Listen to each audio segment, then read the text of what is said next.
to Stacy So-and-so. Thank you so much for joining me this week. If you're new here, thank you for joining me on my sewing journey. Now, this week I am going to be making something from a book that I use very often called the Magic Pattern Book.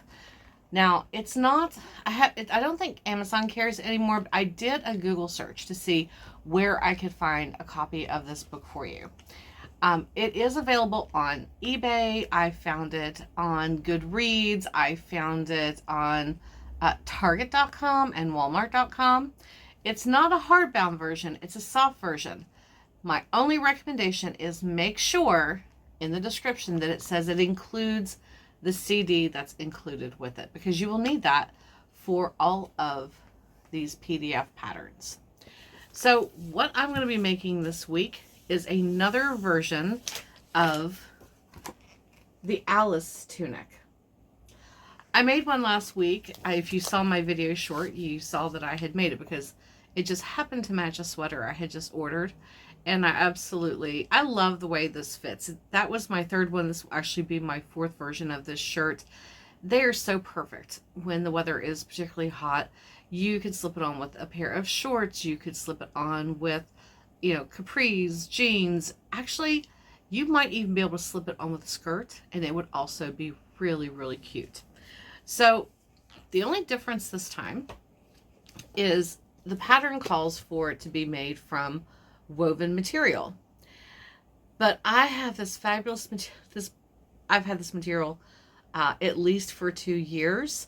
It is from Paper City Fabrics, which is one of my absolute favorite secondhand fabric stores. And it's actually jersey. It's also pink, which you guys know how much I love pink. There it is. It is a pink gingham. It doesn't have a lot. It's really more of just like a two-way stretch, which I think will work fine for this pattern. So I'm going to lay it out. I'll get it all cut out, and I thought we would sew it together. And if you have any questions, once you get the book, if you have any questions about making it, or please always feel free to reach out in the comments. I'm always happy to answer your questions. But this is just a great shirt. I love it. I've made, like I said, this will be my fourth one, and I hope you will definitely try this as well. So, what all will you need? You will need your fabric, obviously. You will need the Magic Pattern Book, and you will need to put together the PDF.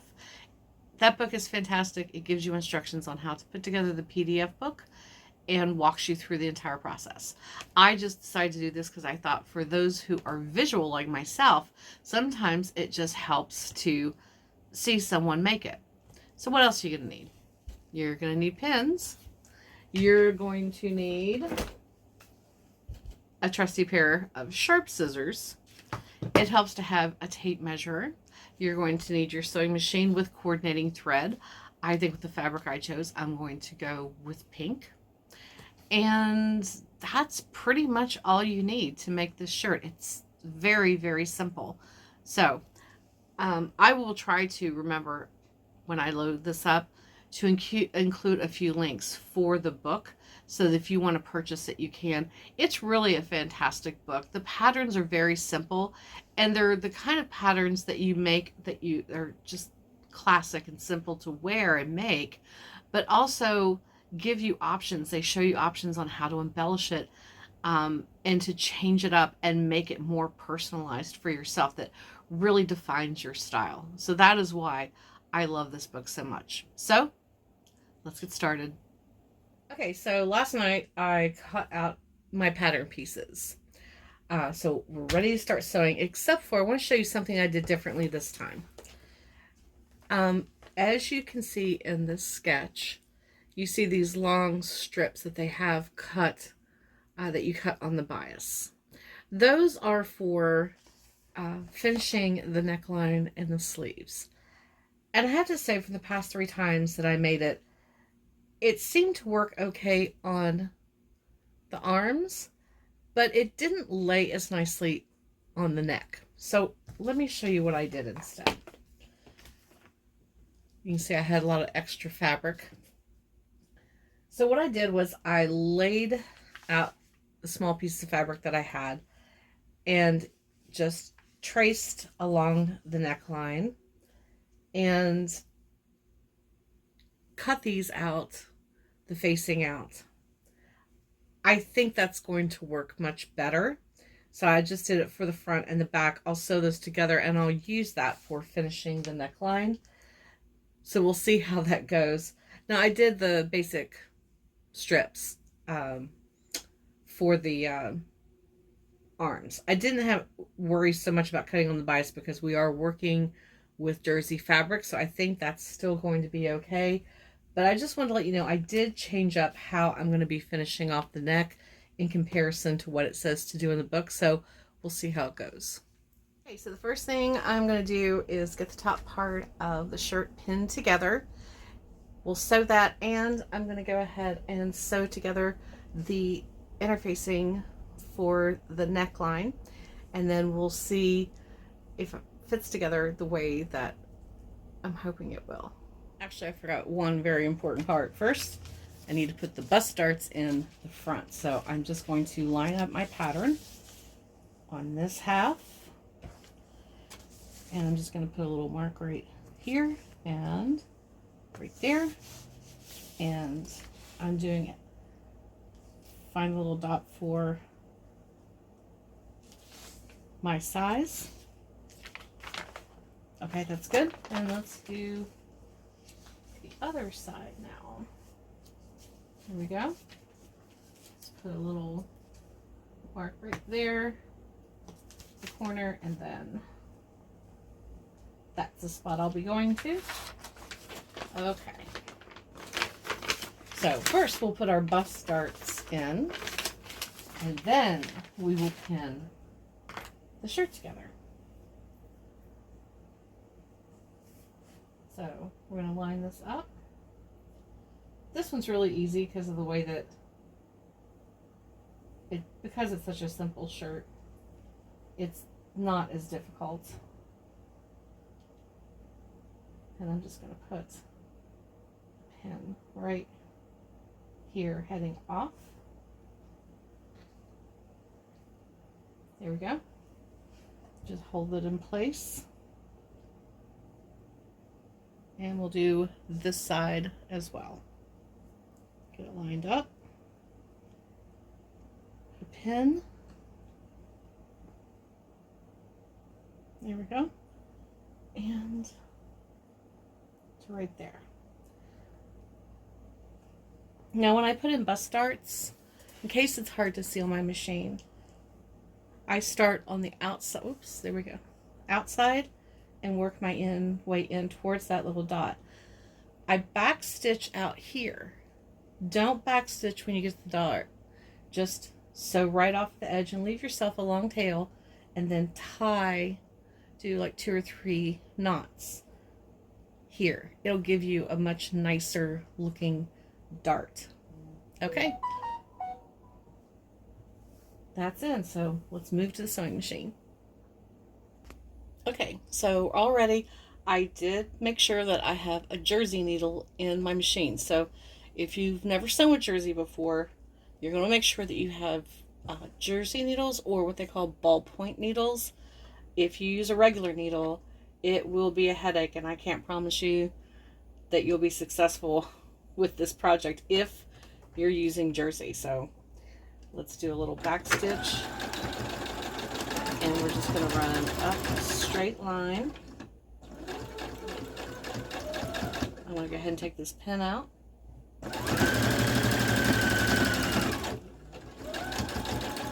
And we're coming up on the end. We're going to run it right off and pull it out. Okay. And like I said, now all you have to do is take your thread. I know you probably can't see it, but I'm going to tie it. I usually tie it about 3 times. So there's 1 knot, 2, and 3. And I'm just going to clip off. Here we go. And there is the bust dart. And it still has just a tiny bit of stretch to it because This is not, like I said, this is only a two-way stretch, so a straight stitch works well. For the rest of it, I'm going to be using a lightning stitch. To assemble it, you can also use a narrow zigzag stitch. So that's just something to think about. All right, so let me get the second one in, and then we will move on to getting our shirt put together. Okay, so now we have both of the bust darts in, and so now we're just going to take our, let's see if we can, there we go. Line up the sleeves and get them pinned together.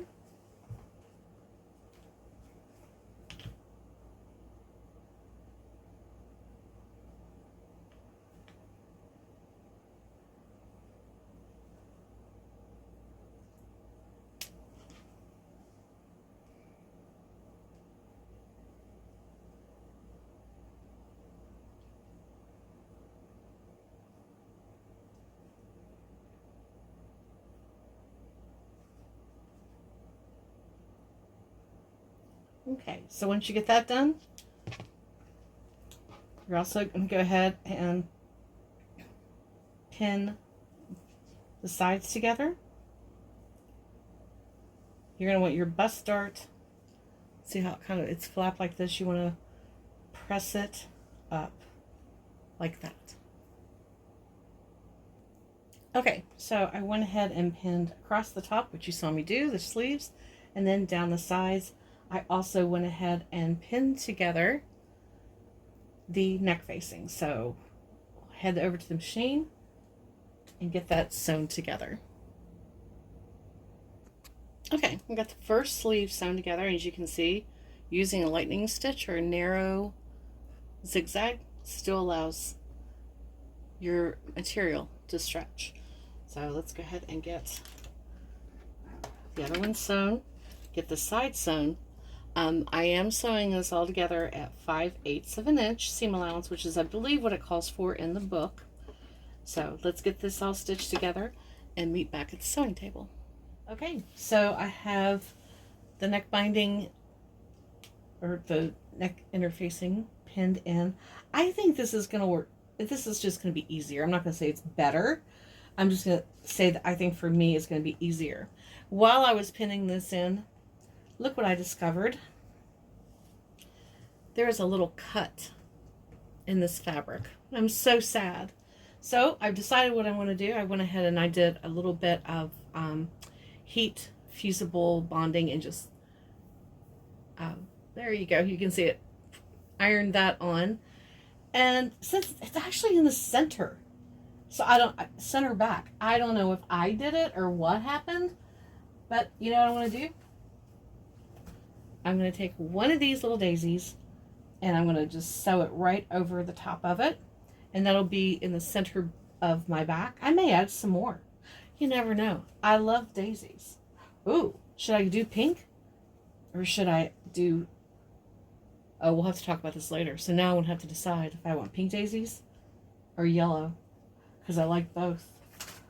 Okay, all right.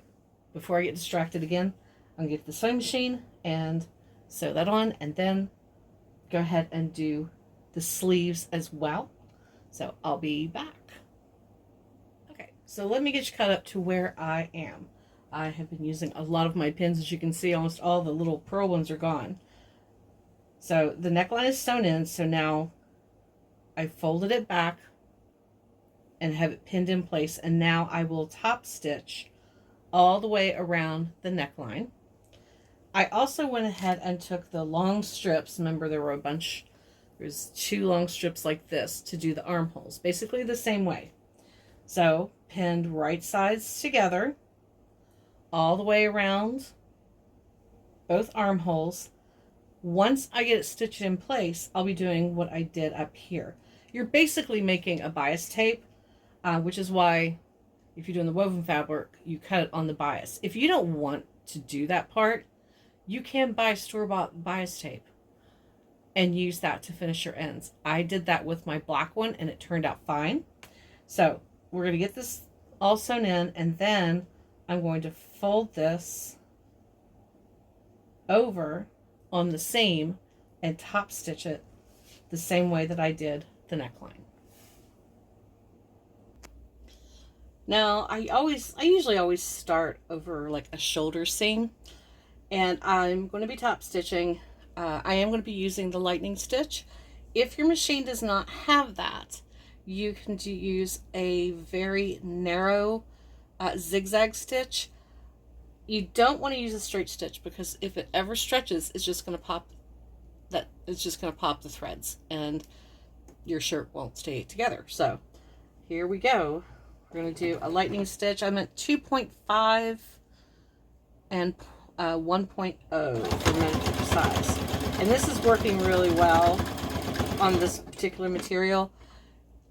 I also like to use this sometimes to help feed my fabric through, just to keep my fingers away from the needle. So I'm going to continue on, and then I will be back when I'm ready to do the sleeves, or not the sleeves, but the armholes. Okay, so I got the neck top stitched. It looks really good. And I got the facing for the sleeves, the bias for the sleeves. So now what we're going to do is we're going to, actually it'll be easier if I turn it inside out. There we go. So now all you have to do is get those sleeves out. It's stuck. There we go. Okay. So what you're going to do is stretch it out. Not stretch it, but pull it out and fold once, and then fold twice, so that you end up with your seam right here and everything is tucked in. So you'll do that all the way around, pin it in place like this, and then top stitch. If you think it feels too bulky, you can always cut down the amount of fabric. And there you go. All right, so go ahead and take care of your arms. I'm going to do the same, and I'll meet you back here. And I am done with the armholes. They turned out really great. I hope yours did too, if you're following along. Neckline is good. Darts are in. So now the top part is done. Unless you're like me and you accidentally had a little cut in your fabric, which I hope you don't. But like I said, I'm debating on doing like pink daisies sporadically through it, or the yellow. Because it may, when I thought about it, this is what came to mind. I have shown this book before. We've done a flip through of it. It made me think of this. That pretty? So I think it's from 1972. It was a bridesmaid's dress. This is the book. It's the idea book from Wrights. So I don't think I have to decide right now. I think I can go ahead and put the rest of it together. This is open enough that I should be able to get in there to stitch in the daisies. And that'll give me a little bit more time to decide whether I want pink or if I want yellow, like the girl in the bridesmaid's dress. So, all right, so we've got this far. Next step is going to be much easier because we only have two pieces to sew together. We have the lower front and the lower back. Okay, as you can see, I went ahead and pinned the bottom portion of the tunic together. You want to make sure that you have right sides of your fabric together. Now you'll see, if you look closely, I used all white pins until I got to the bottom, and then you'll see I have a red pin because red means stop. I'm going to sew all the way down to that pin. I'm going to leave this open. And the reason I want to do that is because it makes it easier when you go to hem, so that you still get a nice point. So once you hem it, then you'll just finish the side seam down. Now, if you are using woven fabric for this, you're going to put your pin up enough so that you can put it up high enough so that you can fold it twice. I'm using jersey, and jersey doesn't fray, so I'm just going to be able to fold it up one time like this. So I'm going to head over to the machine and seam all the way down to the red pin on both sides. You do the same and meet me back here, and then we will put we'll attach the shirt top to the bottom. Then we can try it on, make sure that we like the length, and then hem it up.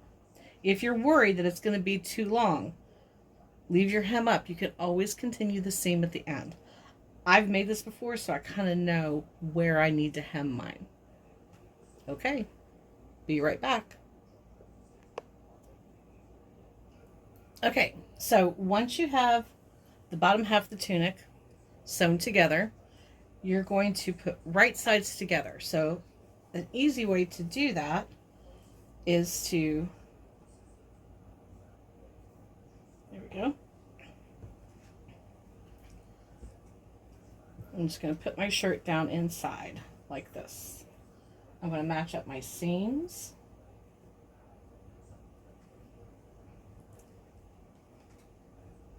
Like so.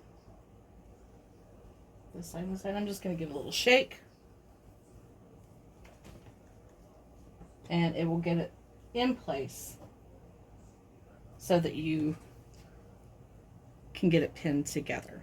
Okay. So, pins.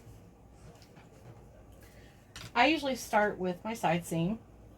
I press that open on the bottom part of the tunic and the top part of the tunic, and I make sure those seams line up.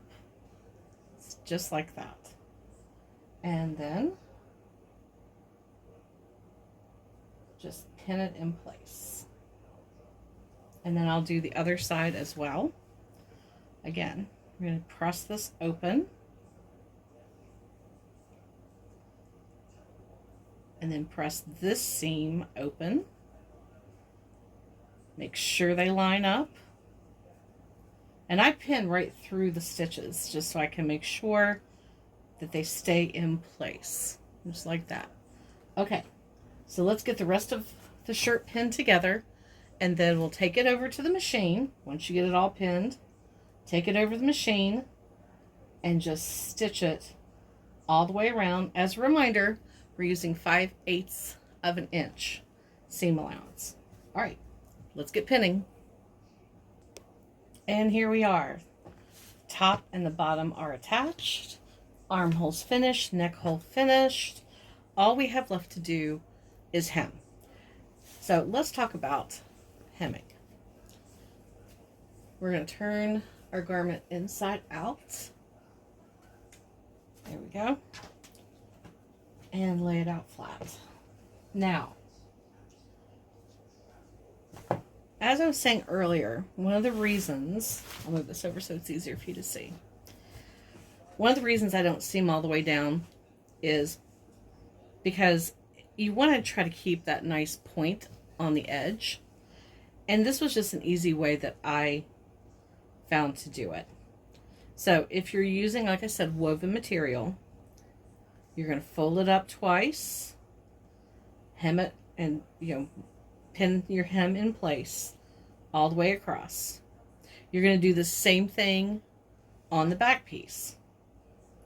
You will have these little flaps that hang out to the side, as you can see. Now, this material is very thick, and it's jersey, so I don't have to worry about it fraying. So I'm going to be able to just churn it up and put the hem in straight, like so. If you are using jersey material, You will want to hem with a narrow zigzag stitch or the lightning stitch. Alternatively, if you want to try using one of these, you can. Let me open this up. Last time I used it, I put it all back together exactly like I found it. This is a double needle, and it does work well for jersey. If you want those 2 rows of stitches like you often see on jersey, you can use one of these. I'm going to put this back. I'm not going to be doing this today. So there we go. Put it back in there. I've decided I'm just going to use the lightning stitch because it looks really good on this fabric. It's not noticeable. So now, as I know where I need to hem mine to, since I've made this shirt 3 times before. So try on your tunic, see where you want it to fall as far as length, and then go ahead and, as we discussed, turn up your hem it all the way across. If you have if your stitches don't meet up, all you have to do once you hem is just continue that stitch straight down into where you hemmed. And then we'll be done. And we're done. You can see how nice those little points end up on the corners of your tunic. So if you're not going to add any embellishments, you are done. Just give it a good press and try it on. I am still going to try to decide which of these to do. So when I give you the final reveal, you'll get to see if I choose yellow or pink. And I finished it. As you can see, I chose to go with the yellow daisies. I don't know, it just spoke to me. The pink ones kind of blended in too much, and I wanted you to actually notice that there were daisies on it. And I had extra fabric, so as you can see, I made myself a matching headband because I wear headbands a lot, especially in the summer. So give me just a second and I will show you how the whole thing turned out and how I'm going to wear it. Okay, here we go. Isn't that cute? I love it. And I will, from time to time, when it's cooler in the evening, I have bought this sweater actually came from Amazon. And I love it. I think it looks so good. I know it's hard to tell because I'm so short, but I'm wearing just white jeans and white sandals. So I hope you enjoyed the tutorial this week. I'm really happy with the way this turned out. I was a little nervous by trying the jersey, but it worked out great. I loved that I actually ended up having to do a happy accident and add daisies to it because I really kind of think that helped personalize it even more for me. And speaking of personalizing, one of the great things about this book, if you decide to get it, yes, the patterns are very simple, but they show options in here on ways to customize each of the garments to kind of help them to reflect your style. So let me show you, like with this tunic, you could, in addition to instead of doing it out of all one fabric, you could do woven or jersey on top. You could add chiffon across the bottom. You could, like they do show in this book, if you find one of those big scarves that you can actually use as a shawl, they used it on the bottom. Now, I probably wouldn't have went with black on top. If it were me, I probably would have went with like green or yellow. But I think it's a great idea, and it really kind of changes up the look and personalize it just a little bit more. So I will add some links to this book in the description below so that if you decide you want to make one of the Alice tunics, you can. Thank you so much for joining me again this week. I will see you. I'll be back next Wednesday with another tutorial. So until then, happy sewing.